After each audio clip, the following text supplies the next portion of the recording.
Shalom, shalom. Today I'm gonna go over a little bit of Hebrew. I'm gonna give, all Israel to like 10 p.m. because I notified them, but I'll let them flood, let them know I'm on. I'm not gonna start until 10 or 10, 15, however long it take. Start going over this Hebrew, right?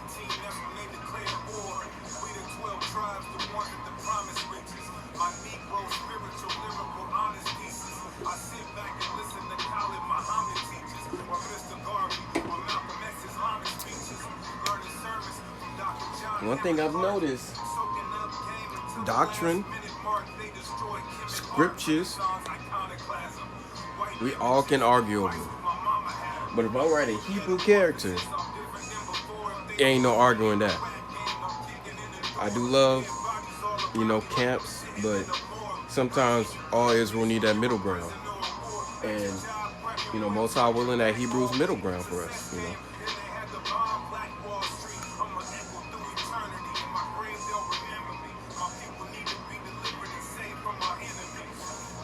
all praises to, Hamashiach, his father, Abanawa, and Abraham.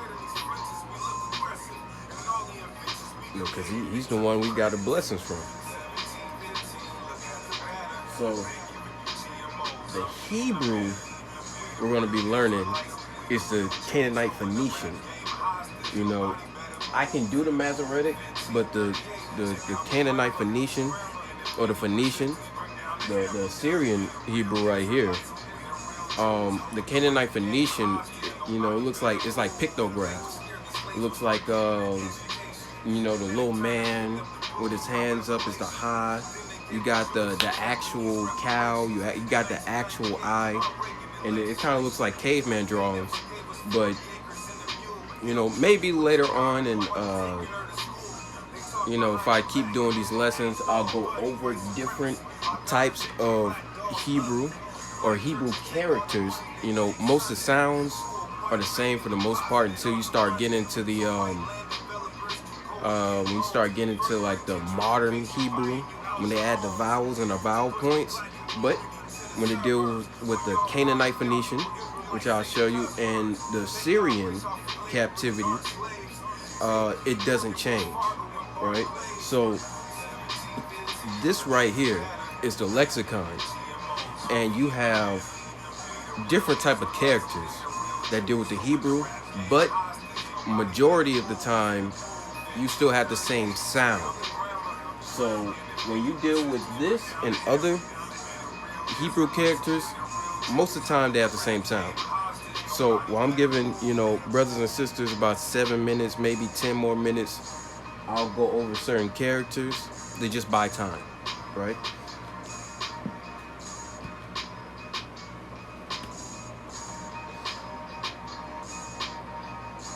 We gotta give Israel some time when they start.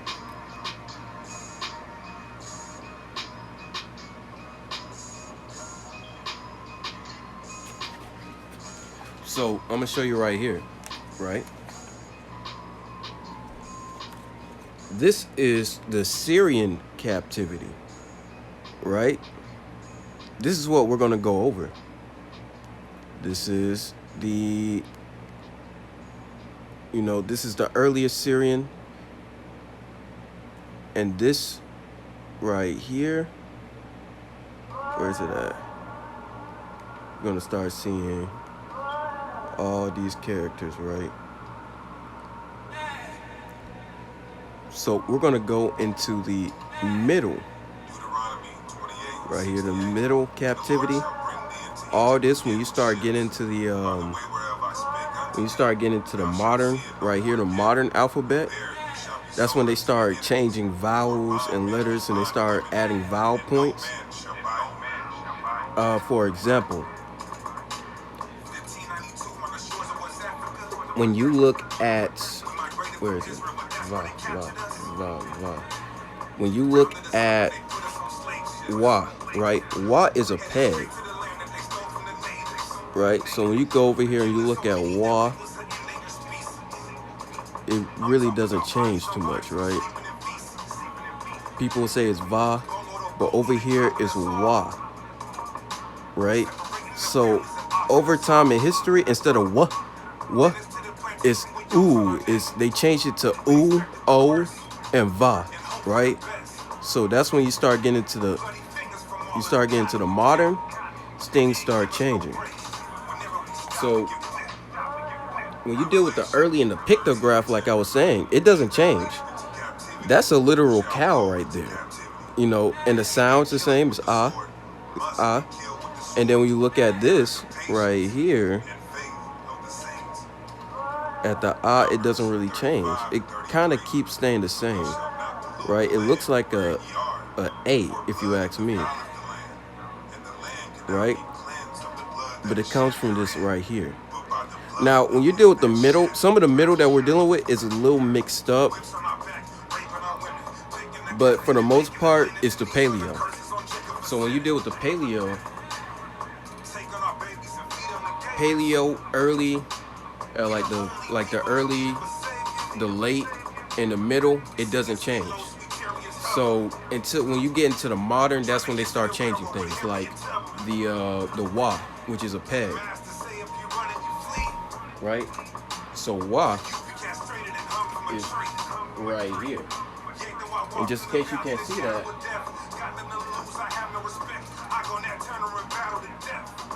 that's the wa, right? That's the wa right there. So wa looks like a peg,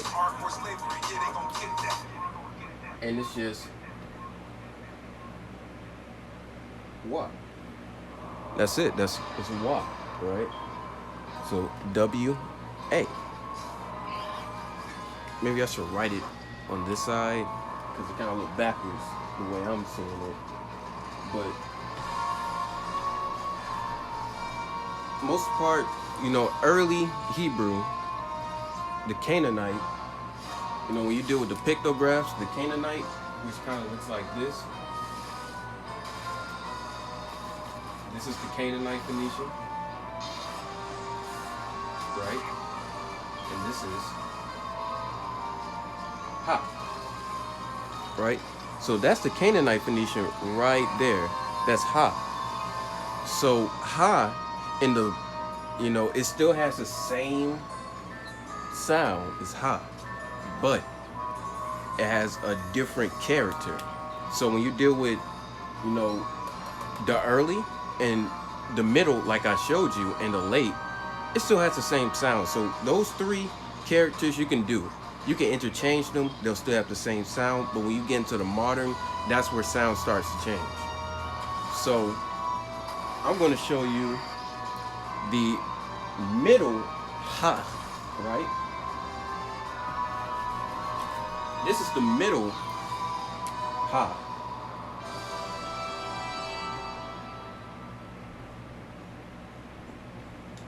Right? It didn't change. As you see, HA didn't change, but the character changed. It looks like a half H, or like a cut in half flag, but mainly it's almost like a weird type of F. Really, looks like an F with an extra line. So dealing with the Hebrew, that's mainly what people worry about, or the characters change. But when you deal with the late, the middle, and the early, the character changed, just not the sound. So just like the little man, the little stick figure means Ha, back in the early Phoenician or the Canaanite, the middle Ha, which looks like an F, right? It still has the same sound. It's Ha. So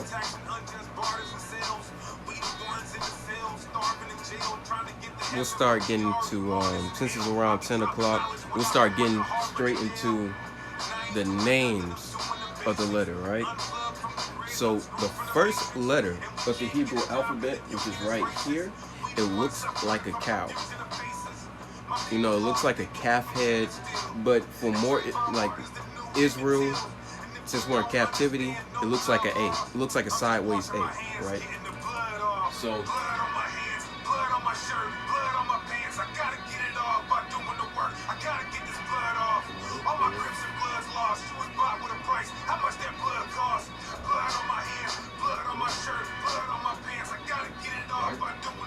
So this sideways A, it looks like, a calf. It looks like a calf head. When you get the understanding of how we developed our language, we developed the language, the characters and the words are different. Usually when you think of a language, the characters come before the words. But in our language, it's the opposite. We're oral people. We dealt with oral tradition. So before we wrote anything down, we already had words. We already had sayings.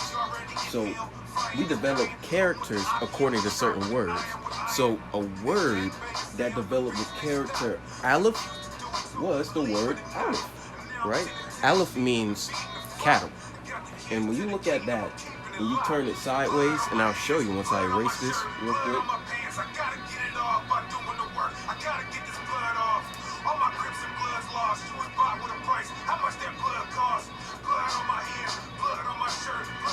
That looks like a deer.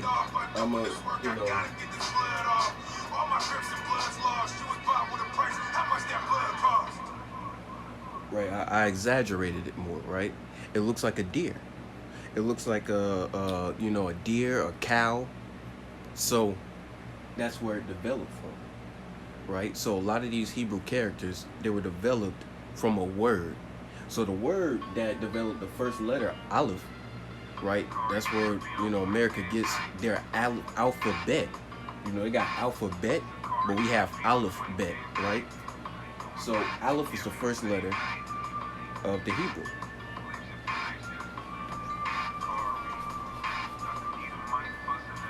The second letter of the Hebrew is Bet.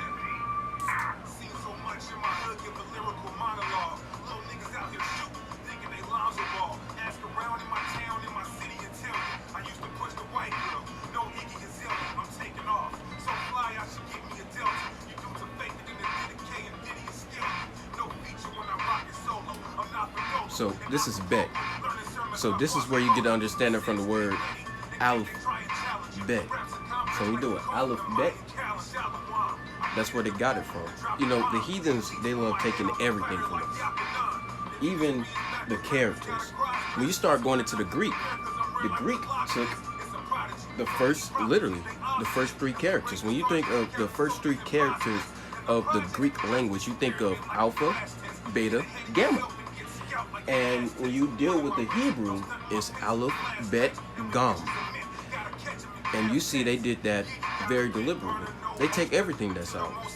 So when you deal with the Greek, and if you understand the paleo Hebrew, you can understand the Greek real easily, very easily, because Greek acts kind of the same as Hebrew.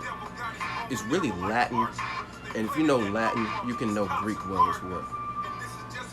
But Hebrew and Greek, they have some of the same characters because Greek took characters from the Hebrew. That's where you get Aleph-bet in the English, and that's where you get the alpha, beta, gamma in the Greek, because we created a language and we exposed them to it, and they developed their own, and they got, out of Aleph, Bet, Gam, they got alpha, beta, gamma, and then they have, the Aleph-bet in English. So they developed a lot of things from our culture, and that's why they're, culture things. When you deal with Esau or even the other nations, they come to us, with the salt of the earth. So they have to take everything from us, and we can't take it, harshly, because sometimes it's just flattering. Just like you do with Kylie Jenner and all these other people, they cultural appropriate.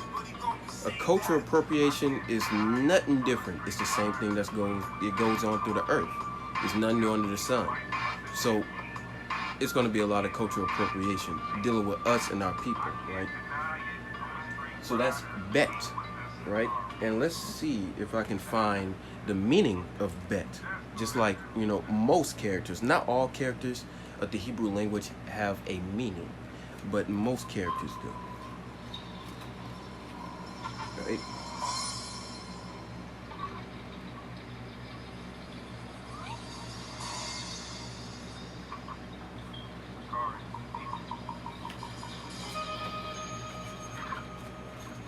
So when you deal with bet or bet, it's right here, right? Bet, bet. So this is bet. It has different pictographs, and bet is a picture of a house or a tent, right? When you think of a house or a tent, that's where you get bet from. So bet, and just give me a second so I can turn this volume down.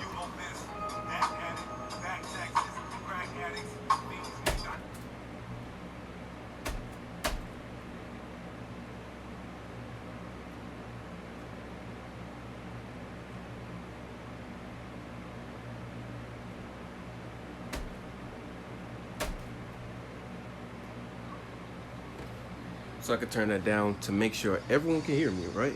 So bet looks like a tent. So I'm gonna show you, because a lot of time when you look at these Hebrew characters, all you gotta do is turn them sideways, and you see like, well, I see how they got that, right? So this is bet sideways. This is why they say it's a tent, right? Because when you deal with pictographs and how we are, it's a meaning behind certain things. Just like it was a meaning behind Aleph, there's going to be a meaning behind bet as well.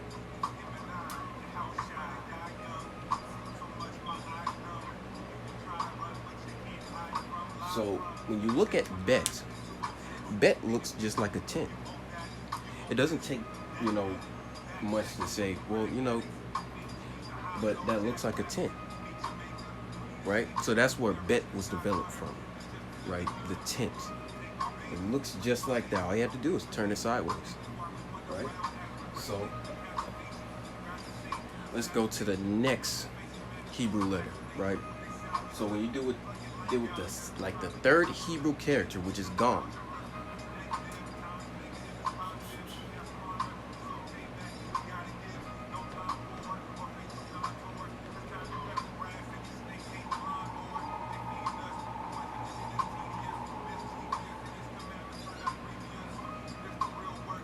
Gum, which is already in my mind, I can go straight to this. Gum, it looks like a shark fin, or it looks like a triangle, right? But gum, just like I said, every Hebrew character has a word that it was developed from. Gum was created in the mind of a camel, because the word for camel is gamal. And when you deal with the word gamal, it means camel. So them having the word gamal before the Hebrew character gum was created, they made it look like the hump of a camel. And when you look at a camel, its hump is like a triangle, right? So they developed it that way purposely. So that's the third Hebrew character. It's gum, right? So we can cross all three of those out and go to the fourth one, which is Daleth.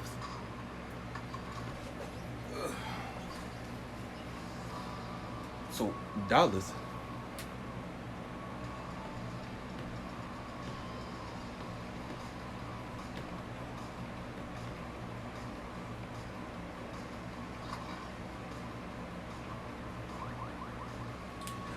looks like a closed triangle. I'm gonna show you a couple of characters of how you can write Daleth, because sometimes you can, when you look at the when you go on the old Paleo Hebrew website, some of those characters you're going to be confused with because the way we wrote certain characters.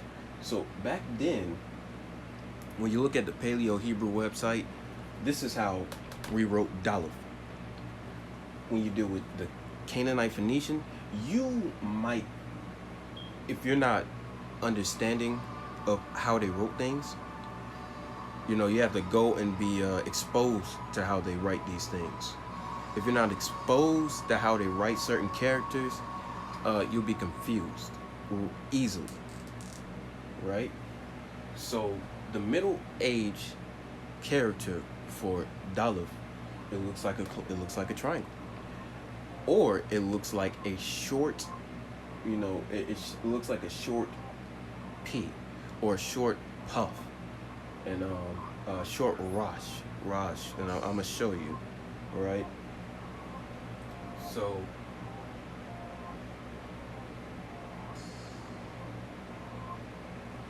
that is also Daleth. And you can get that confused when you look at other characters like, Ra, which comes from the word Ra'ash, which I'll get into later, right? But I'm gonna show you what Ra'ash looks like while I erase this Daleth real quick. Right?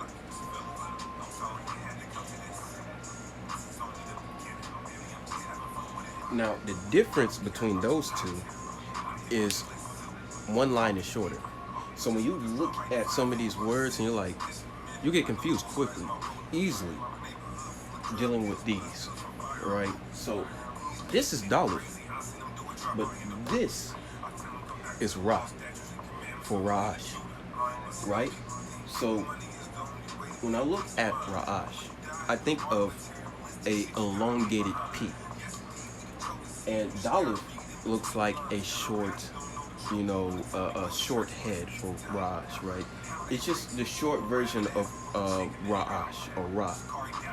So when you don't get confused with these two. Remember, the shorter one is Daleth, and the longer one is Ra'ash or Ra. Always remember that when you're going over Hebrew writings and text, you can get very confused on certain letters, and you looking and be confused like, wow. But our ancestors are very smart. So the reason why Daleth is triangle, right? And I'm gonna show you why. It's a triangle because it means a door, right?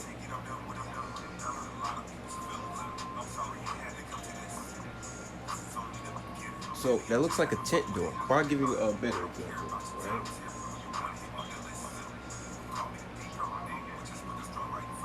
So that's what Daleth really looks like. It looks like a tent door. So Daleth was made in the mind of a door. The word Daleth means door. So that's where you get the character Daleth from. The next is Ha, which we kind of already went over, but we'll go over again.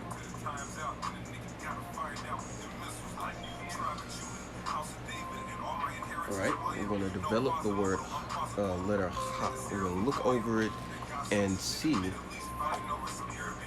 if Ha has a character, and it might not. I believe it does, though, and we'll go over it.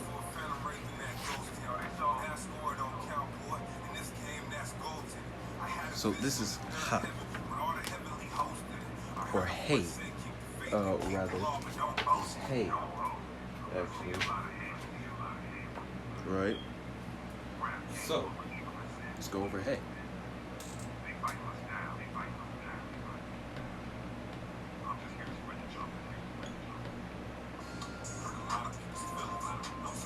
So earlier, before we really got deep into things, Hey looks like an F. It looks like a sideways F, or in another mind, a cut in half flat. So Hey, the meaning of Hey, or where they got Hey from,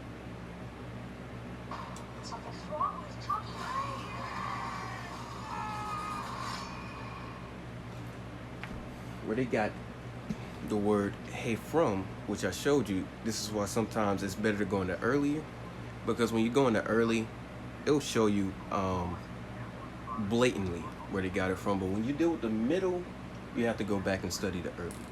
So early and middle is very important to learn when you deal with Hebrew characters, because when you look at this, you think of a flag. But I'm gonna show you where the original character of Hey came from, right? So it's this.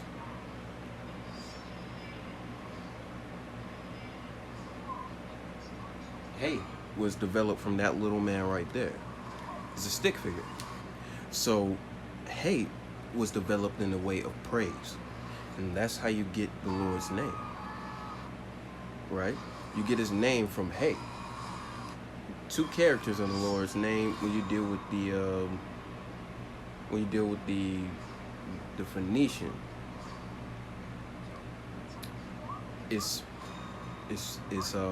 has two men in it. And I'll show you. I'll write the Lord's name in the Hebrew.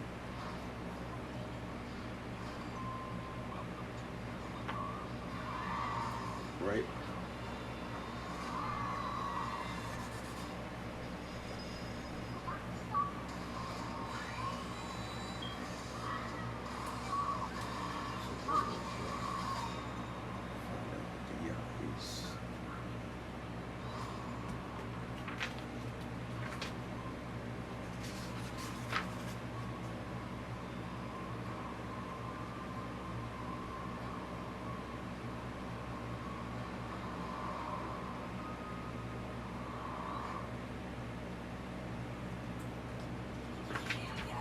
So this is Lord, right?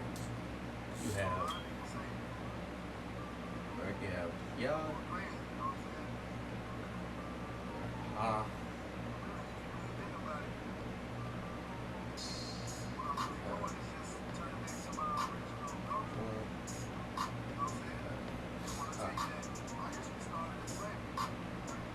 right? So that's how we wrote the Lord's name in the when you deal with the Canaanite Phoenician, right? So when you deal with the Canaanite Phoenician, that's how you put the Lord's name in. And you see, these are like pictographs. So when you want to learn the meaning of a lot of Hebrew characters, you will have to go into the early. Because when you look at Hey, which is the man, you can understand, look, that means praising, right? So that's where you get Hey from. That's why Hey is a very important character when you deal with Hallelujah, Hallelujah, right? Because it deals with praising. Even in the word praising Yah or praise, you need Hey in it, like halal. Hey is within that. Halal, right? So, this is how you would spell the Lord name in the Phoenician. Even his name deals with praising, right? Another thing, Salaki Yahweh, forgive me. When you ever deal with writing the Lord's name, if you ever make a mistake, it's two things you don't do, right? It's two things that our ancestors never did, and you'll never learn this until you study the Hebrew and get into the understanding of how we wrote. If we ever made a mistake with the Lord's name, if we ever had a mishap with the Lord's name, it's no erasing. It's no scratching out. You never scratch out the Lord's name, right?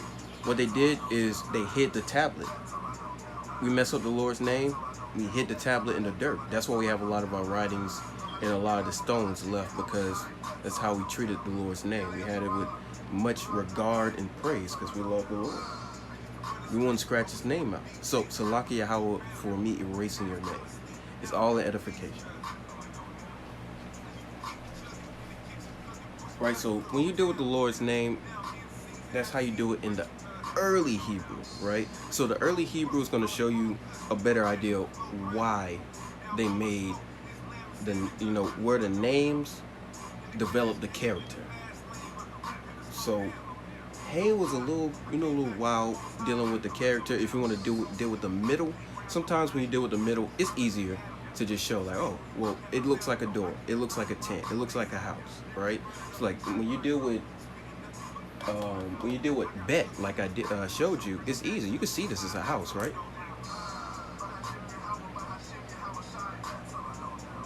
Right? That's bet. You can see that's a house. All you have to do is put a line at the top of bet. You erase it, and that's bet. That's how you see they got the house. But that's middle. So some middle is real easy to understand. You erase it,